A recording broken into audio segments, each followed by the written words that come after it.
Hello friends, Ram net JRF channel में आपका स्वागत है। आज इस वीडियो में हम डिस्कस करेंगे जो हमारा पेपर 1 है उसकी यूनिट फर्स्ट और उसकी ये क्लास 3 है। इससे पहले मैंने 2 क्लास अपलोड कर दी हैं। अगर आपने वो नहीं देखी हैं तो आप उन्हें भी देख लें। तो पिछली क्लास में हमने लेवल ऑफ टीचिंग किए थे और उसमें भी जो पहला है वो किया था समर्थी स्तर यानी मेमोरी लेवल। तो हमें यह भी पता होना चाहिए कि समर्थी स्तर किसने दिया था और ये सबसे लो लेवल होता है और ये हर्बर्ट ने दिया था। तो आइए देखते हैं आज सेकंड बोध या समझ स्तर अंडरस्टैंडिंग लेवल और ये मॉरिसन ने दिया है। तो आइए देखते हैं बोध स्तर क्या है। शिक्षण अधिगम का यह स्तर समर्थी स्तर से थोड़ा ऊंचा होता है। इस स्तर पर पाठ्य सामग्री को रटने के बजाय ज्ञान को अच्छी तरह समझने का प्रयास किया जाता है। यानी जो मेमोरी लेवल है उसमें तो हम रट कर चीज़ें सीखते थे, लेकिन इसमें रटने की बजाय ज्ञान को नॉलेज को अच्छी तरह समझने का प्रयास किया जाता है। इस स्तर को शिक्षण में छात्रों के मानसिक शक्तियों के विकास के अवसर समर्थी स्तर से अधिक होता है। अतः इस स्तर पर छात्रों को इस प्रकार का ज्ञान प्रदान किया जाता है जिसका व्यवहारिक जीवन में उपयोग हो। आगे देखते हैं। इस स्तर पर छात्रों को किसी नियम एवं सिद्धांत की जानकारी देने के साथ साथ उनके व्यवहारिक उपयोग को भी बताया जाता है। इस प्रकार यह स्तर केवल ज्ञान पर बल न देकर पूर्ण बोध पर बल देता है, जिससे छात्रों को भी ज्ञान प्राप्त करें और उसे समझ सकें तथा उसका व्यवहारिक जीवन में प्रयोग कर सकें। बोध स्तर के शिक्षण के लिए यह आवश्यक है कि इससे पूर्व समर्थी स्तर पर शिक्षण हो चुका हो। इसके बिना बोध स्तर शिक्षण सफल नहीं हो सकता। शिक्षक इस स्तर पर छात्रों को सामान्यीकरण सिद्धांतों तथा तथ्यों के संबंध का बोध कराता है तथा शिक्षण प्रक्रिया को अर्थपूर्ण तथा सार्थक बनाता है।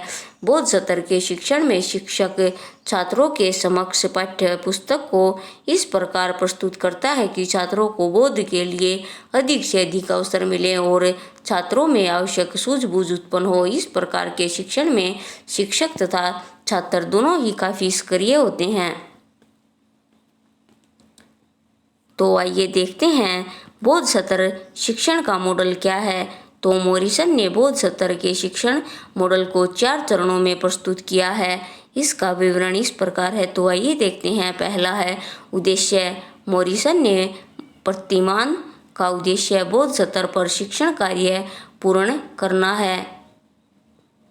इसमें शिक्षण की क्रियाओं द्वारा तथ्यों के रहने पर ही बल नहीं दिया जाता, अपितु पाठ्य पुस्तक के समझ पर अधिक बल दिया जाता है।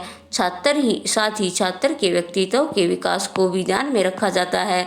अतः इस प्रकार के शिक्षण अधिगम का उद्देश्य छात्रों में नियमों, सिद्धांतों आदि की पूरी समझ विकसित करता है। यानी जो बोध स्तर है उसमें बच्चे की समझ विकसित की जाती है, जिससे बच्चा रट कर नहीं समझ कर चीजें सीखे। नेक्स्ट है संरचना, स्ट्रक्चर। मॉरिसन ने बोध स्तर की शिक्षण व्यवस्था को 5 सोपानों में विभाजित किया है। इन 5 सोपानों का अनुसरण करने में बोध स्तर के लिए शिक्षण तथा अधिगम की परिस्थितियां उत्पन्न की जा सकती हैं। इन 5 सोपानों का क्रम इस प्रकार है। पहला है अन्वेषण, एक्सप्लोरेशन। इस सोपान में निम्नलिखित क्रियाएं सम्मिलित की जाती हैं।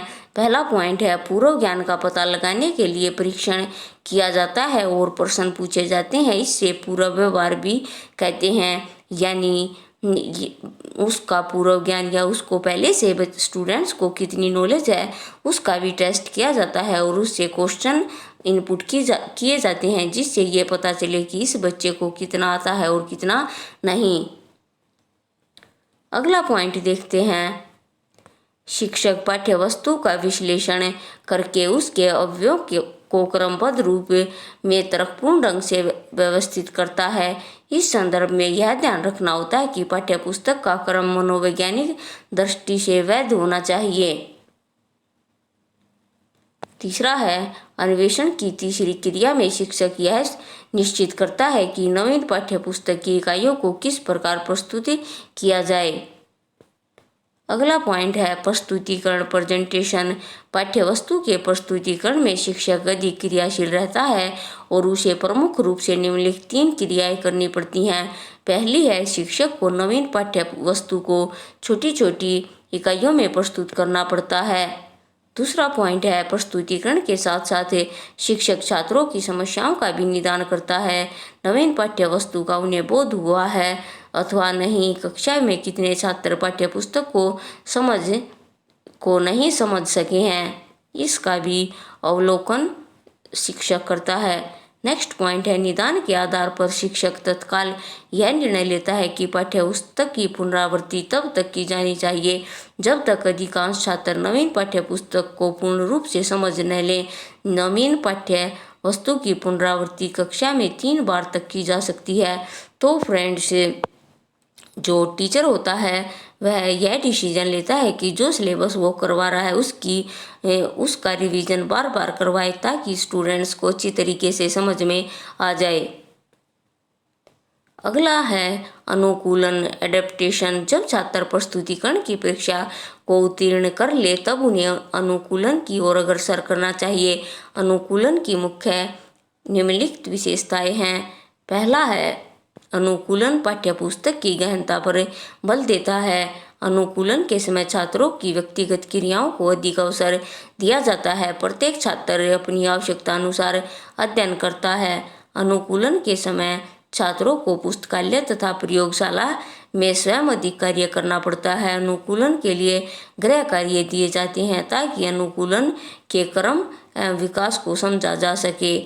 नेक्स्ट पॉइंट है, अनुकूलन के समय छात्र और शिक्षक दोनों ही अधिक क्रियाशील रहते हैं। शिक्षक का मुख्य कार्य छात्रों को निर्देश देना है और उनकी क्रियाओं का पर्यवेक्षण करना है। अगला पॉइंट है व्यवस्था सिस्टम। जब छात्र स्वामित्व परीक्षा में सफल हो जाता है तब अनुकूलन का क्लास समाप्त हो जाता है। इसके बाद छात्र व्यवस्था क्लास अथवा वर्णन क्लास में प्रवेश करता है। पाठ्यपुस्तक की प्रकृति पर निर्भर करता है कि छात्र अनुकूलन के बाद व्यवस्था की ओर अथवा वर्णन की ओर अग्रसर हो। और मॉरिसन के व्यवस्था कालांश से तात्पर्य छात्र द्वारा पाठ्यवस्तु को अपनी भाषा में लिखित रूप से प्रस्तुत करने से है। अतः व्यवस्था सोपान में यह निश्चित किया जाता है कि छात्र पाठ्यपुस्तक की प्रमुख इकाइयों को लिखित रूप से बिना किसी सहायता के पुनः प्रस्तुत कर सकता है अथवा नहीं। तो इसमें जो बोध स्तर है, अंडरस्टैंडिंग लेवल है, इसमें बच्चे को जो भी पढ़ाया जाता है उसको समझाया जाता है और उसकी जो थिंकिंग पावर है वो विकसित की जाती है। अगला पॉइंट है वर्णन डिस्क्रिप्शन। वर्णन क्लास डिस्क्रिप्शन पीरियड जो होता है, प्रत्येक छात्र मौखिक रूप से पाठ्यवस्तु को शिक्षक तथा अपने साथियों के समक्ष प्रस्तुत करता है। वह सीखे हुए विषय का सारांश रूप से भी प्रस्तुत करता है। मॉरिसन के स्वामित्व वर्णन की योजना के अनुसार इसमें प्रत्येक दिन का वर्णन कालांश में होता है। वर्णन स्तर लिखित रूप से प्रस्तुत किया जा सकता है, यानी जो टीचर बच्चे को सिखा रहा है बच्चे को इतना समझ में आ जाना चाहिए कि वो उसको सारांश रूप में यानी छोटे रूप में प्रस्तुत कर सके। अगला पॉइंट है सामाजिक प्रणाली सोशल सिस्टम। बोध स्तर के शिक्षण की सामाजिक प्रणाली विभिन्न सोपानों में से बदलती रहती है। प्रस्तुतिकरण सोपान में सामाजिक प्रणाली समर्थी स्तर के समान होती है। शिक्षक छात्रों के व्यवहार को नियंत्रित करता है। शिक्षक अधिक क्रियाशील रहता है, परंतु अनुकूलन कालांश में सामाजिक प्रणाली बदल जाती है। इसमें छात्र और शिक्षक दोनों ही अधिक क्रियाशील रहते हैं। शिक्षक निर्देश देता है और छात्र की स्वतः अभिप्रेरणा अधिक महत्वपूर्ण कार्य करती है, जबकि प्रस्तुतिकरण में शिक्षक छात्रों को अभिप्रेरणा देता है। इस प्रकार बाह्य तथा आंतरिक दोनों प्रकार की अभिप्रेरणा का प्रयोग किया जाता है। अगला है मूल्यांकन प्रणाली इवैल्यूएशन सिस्टम। बौद्ध सत्र के शिक्षण में कई सत्रों पर मूल्यांकन किया जाता है। अनुकूलन में प्रवेश के लिए प्रस्तुतिकरण की परीक्षा पास करना आवश्यक है। व्यवस्था अथवा वर्णन के लिए अनुकूलन परीक्षा उत्तीर्ण कर लेना आवश्यक होता है। तो फ्रेंड्स, मूल्यांकन प्रणाली में शिक्षण का जो सत्र है उसका मूल्यांकन भी किया जाता है कि बच्चे को कितना समझ में आया और कितना नहीं। व्यवस्था तथा वर्णन के लिए अनुकूलन परीक्षा उत्तीर्ण कर लेना आवश्यक होता है। व्यवस्था कालांश के अंत में लिखित परीक्षा को अधिक महत्व दिया जाता है, जबकि वर्णन मौखिक परीक्षा को प्रयुक्त किया जाता है। इस प्रकार बौद्ध सत्र के शिक्षण के विभिन्न सोपानों के अनुसरण में मूल्यांकन को ही आधार माना जाता है। आगे देखते हैं, इसमें मौखिक तथा लिखित परीक्षाओं को प्रयुक्त किया जाता है। परीक्षण में पाठ्यवस्तु के स्वामित्व का विशेष महत्व दिया जाता है। बौद्ध सत्र के शिक्षण के लिए क्या क्या सुझाव हैं वो हम देख लेते हैं। समर्थी सत्र शिक्षण की परीक्षा में सफल होने पर ही छात्र को बौद्ध सत्र के शिक्षण में प्रवेश दिया जाता है। यानी जो समर्थी सत्र है वो हमारा लो लेवल होता है और बच्चा उसी से गुजर कर बौद्ध सत्र तक पहुंचता है।